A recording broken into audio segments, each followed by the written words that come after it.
توش بند نماز بے رمضانس تیک لگیو پانس کن تھاو آین حضرت قرآنس شنتو ویر یت واچیک رچ کر پنس دین و ایمانس نت تل نئی شیطانس۔ اے اللہ کے بندے، زندگی بھر نمازوں اور ماہ مقدس رمضان کے روزوں کا دلی محبت، چاہت اور خلوص کے ساتھ اپنے عمل سے استقبال کرتا رہ۔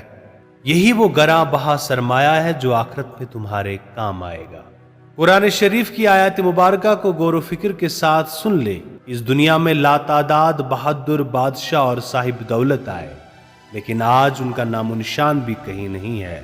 اپنے دین اور ایمان کی حفاظت کرتے رہو، ذرا سی غفلت کرو گے تو آخرت میں تجھے شیطان کے ساتھ اٹھایا